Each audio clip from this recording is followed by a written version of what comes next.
எல்லாருக்கும் வணக்கம்.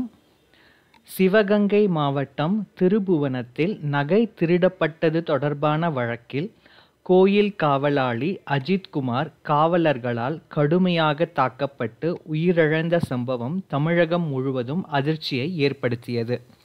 அஜித்குமாரின் முதற்கட்ட உடற்கூராய்வு அறிக்கையை ஆராய்ந்த மதுரை உயர்நீதிமன்றம், இது காவல்துறையால் திட்டமிடப்பட்டு நடத்தப்பட்ட குற்றம், அரசு தனது சொந்த குடிமகனையே கொன்றிருக்கிறது என்று சாடியது. இன்னைக்கு நிகழ்ச்சியில் காவல் மரணங்கள் இந்த தலைப்பை பற்றின சில முக்கியமான தகவல்களை தான் நாம் பார்க்க போகிறோம்.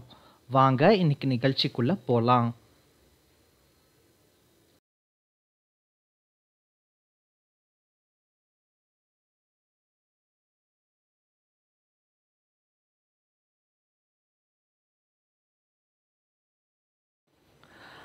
அஜித்குமாரின் மரணம் நாட்டில் அரங்கேறும் காவல் மரணங்களை, அதாவது கஸ்டோடியல் டெத்ஸ், அந்த மரணங்களை வெளிச்சமிட்டு காட்டியுள்ளதுடன் காவல் மரணங்கள் தொடர்பாக எந்த காவலரும் தண்டிக்கப்படவில்லை என்பதையும் தெளிவுபடுத்தியுள்ளது. குறிப்பாக அதிகாரத்தை தவறாக பயன்படுத்தும் காவல்துறையினால் பட்டியல் சாதி மக்கள் கூடுதலாக இலக்காகப்படுவதையும் புள்ளி விவரங்கள் சுட்டிக்காட்டுகின்றன. கைது செய்யப்பட்ட ஒரு நபர் காவல்துறையின் கட்டுப்பாட்டில் இருக்கும்போது நிகழும் மரணங்கள் காவல் மரணங்கள் என அழைக்கப்படுகின்றன. கைது செய்யப்பட்ட நபர் மீது காவல்துறையினர் தமது அதிகாரத்தை தவறாக பயன்படுத்துதல், முன் விரோதத்துடன் செயல்படுதல், உடல் மற்றும் மன ரீதியாக துன்புறுத்தல் போன்ற பல்வேறு காரணங்களால் காவல் மரணங்கள் நிகழ்கின்றன. இந்திய அரசமைப்பு சட்டக்கூறு 21 எந்த ஒரு நபரின் உயிரையோ அடிப்படை உரிமைகளையோ பறிக்கக்கூடாது என கூறுகிறது. இதன்படி காவல்துறையினால் அத்துமீறி நடத்தப்படும் காவல் மரணங்கள் சட்டப்படி குற்றச்செயலாகவே கருதப்படும். தமிழ்நாட்டில் காவல்துறையினரின் அத்துமீறல்களுக்கு நீண்ட கால வரலாறு இருப்பதாக தரவுகள் காட்டுகின்றன. நாடாளுமன்ற தரவுகளின்படி 2016 முதல் 2022 வரை தமிழ்நாட்டில் நீதிமன்ற காவலில் அல்லது போலீஸ் விசாரணையில் இருந்தபோது 490 பேர் உயிரிழந்துள்ளதாக பதிவாகியுள்ளது. 2016 முதல் 2022 வரையிலான காலகட்டத்தில் இந்தியாவில் 11,656 காவல் மரணங்கள் நிகழ்ந்துள்ளன. காவல் மரணங்கள் அதிகம் நிகழும் மாநிலங்களில் உத்தரப்பிரதேசம் முதலிடத்தில் உள்ளது. மேற்கூறிய காலகட்டத்தில், அதாவது 2016-17 முதல் 2021-22 மார்ச் 30, 2022 வரை, இந்த காலகட்டத்தில் இங்கு, அதாவது உத்தரப்பிரதேச மாநிலத்தில் 2,630 காவல் மரணங்கள் பதிவாகியுள்ளன. தென்னிந்தியாவில் காவல் மரணங்கள் அதிகம் நடைபெறும் மாநிலமாக தமிழ்நாடு உள்ளது. காவலாளி அஜித்குமாரின் மரணம் தொடர்பாக 5 காவலர்கள் கைது செய்யப்பட்டாலும் தமிழ்நாட்டில் 2017, 2022 பதிவான காவல் மரணங்கள் தொடர்பாக எந்த காவல்துறை அதிகாரியும் இதுவரை தண்டிக்கப்படவில்லை என்பது குறிப்பிடத்தக்கது. இந்தியா முழுவதும் இதே காலகட்டத்தில் நிகழ்ந்த காவல் மரணங்களுக்கு எந்த காவல்துறை அதிகாரியும் தண்டிக்கப்படவில்லை. உதாரணத்திற்கு, இந்தியாவில் 2017 2022 காலகட்டத்தில் காவல் நிலையங்களில் நிகழ்ந்த மரணங்கள் தொடர்பாக 345 நீதித்துறை விசாரணைகளுக்கு உத்தரவிடப்பட்டுள்ளது. இம்மரணங்கள் தொடர்பாக 123 போலீசார் கைது செய்யப்பட்டனர்.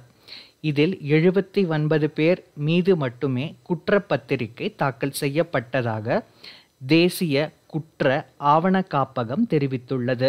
இதில் ஒரு காவலர் கூட குற்றவாளி என தண்டிக்கப்படவில்லை. 2017 2021 வரையில் காவல் நிலையங்களில் ஏற்பட்ட மரணங்கள் குறித்து தமிழ்நாட்டில் 39 நீதி விசாரணைகள் நடத்தப்பட்டன.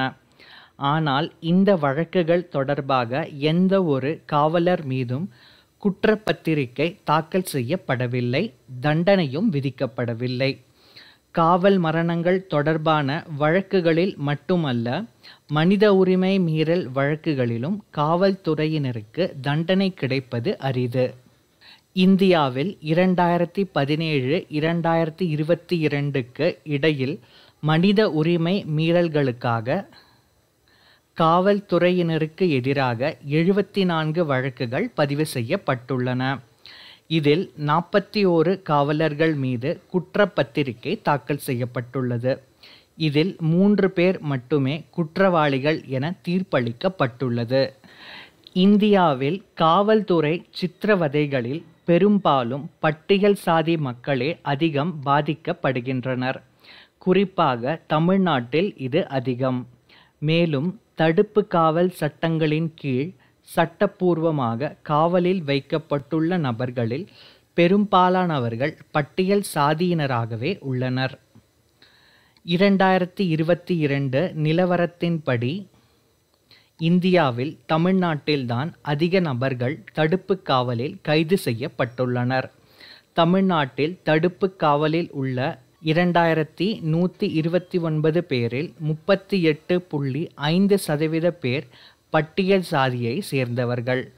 தமிழ்நாட்டில் மக்கள் தொகையில் பட்டியல் சாதி மக்கள் 20% உள்ளனர் என்பது குறிப்பிடத்தக்கது. ஜம்மு காஷ்மீரில் தடுப்பு காவலில் வைக்கப்பட்டுள்ள 546 பேரில் 1.1% பேர் பட்டியல் சாதியினர். குஜராத்தில் 334 பேரில் 9.6% பேர் பட்டியல் சாதியினர். ஹரியானாவில் 235 பேரில் 1.3% பேர் பட்டியல் சாதி மக்கள். உத்தரப்பிரதேசத்தில் தடுப்பு காவலில் உள்ள 172 பேரில் 7.6% பேர் பட்டியல் சாதியினர் என தெரிவிக்கப்பட்டிருக்கிறது. கைது செய்யப்பட்டவர்களின் உரிமைகளை பாதுகாக்க காவல்துறை அதிகாரிகளுக்கு சில வரம்புகளை இந்திய சட்டங்கள் விதிக்கின்றன. அதன்படி கைது செய்யப்பட்ட நபருக்கு அவரது கைதுக்கான காரணங்கள் தெரிவிக்கப்பட வேண்டும். குற்றவியல் நடைமுறை சட்டத்தின் அதாவது CRPC பிரிவு 56 மற்றும் 57 படி கைது செய்யப்பட்ட நபர் தாமதமின்றி மாஜிஸ்ட்ரேட்டிடம் ஆஜர்படுத்தப்பட வேண்டும். அதாவது அதற்கான கால இடைவெளி 24 மணி நேரத்தை தாண்டக்கூடாது. இந்திய அரசமைப்பு சட்டக்கூறு 22 கீழ் 1 படி கைது செய்யப்பட்ட எவரும் தங்கள் விருப்பப்படி வழக்கறிஞரிடம் ஆலோசனை பெறவும் மருத்துவரை அணுகவும் உரிமை உண்டு. இந்திய அரசமைப்பு சட்டக்கூறு 22 சட்டவிரோதமான கைதிலிருந்து மக்களை பாதுகாக்கிறது. இதன்படி காவலில் உள்ள கைதிகளின் பாதுகாப்புக்கு நீதிபதியே பொறுப்பு. ஆனால் நடைமுறையில் இத்தகைய பாதுகாப்பு நீதித்துறையிலிருந்து மக்களுக்கு கிடைப்பதில்லை. மேலும் காவல் மரணங்கள் விசாரிப்பதில் நீதித்துறை மெத்தனமாக செயல்படுவதால் குறிப்பிட்ட காலத்துக்குள் விசாரணை முடிக்கப்படாமல் காலதாமதம் ஏற்படுகிறது. தமிழ்நாட்டை உலுக்கிய சாத்தான்குளம் ஜெயராஜ் பென்னிக்ஸ் காவல் மரண வழக்கில் கைது செய்யப்பட்ட 9 போலீசார் மீதான வழக்கு 4 ஆண்டுகளாக நடந்து வருவது குறிப்பிடத்தக்கது. காவல்துறையில் தொடரும் வன்முறை கலாச்சாரம் கட்டுப்படுத்தப்பட வேண்டும். மனித உரிமை, மனநல ஆரோக்கியம் போன்றவை அடித்தளமாக இருக்க வேண்டும். நவீன புலனாய்வு நுட்பங்களில் காவல்துறையில் போதிய பயிற்சி இல்லாததால் வழக்குகளில் உண்மையை கண்டறிய காவலர்கள் பெரும்பாலும் வன்முறையையே கையில் எடுக்கின்றனர்.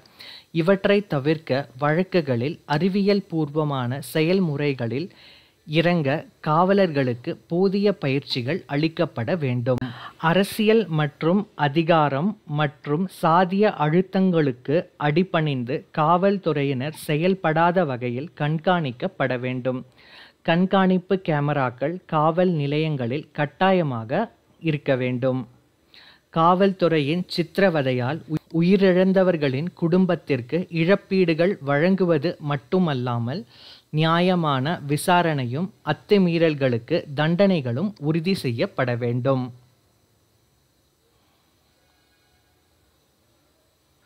காவல் மரணங்கள் இந்த தலைப்பை பற்றின சில முக்கியமான தகவல்களை இன்னைக்கு நிகழ்ச்சியில் நம்ம பார்த்தோம். இது உங்களுக்கு பயனுள்ளதாக இருக்கும் அப்படின்னு நாங்கள் நம்புகிறோம். இந்த காணொளியை உங்கள் உற்றார் உறவினர்கள் நண்பர்கள் எல்லாருக்கும் பகிர்ந்துக்கோங்க. என்னோட சேனலை சப்ஸ்கிரைபும் பண்ணுங்கள். மீண்டும் அடுத்த நிகழ்ச்சியில் சந்திக்கலாம். நன்றி, வணக்கம்.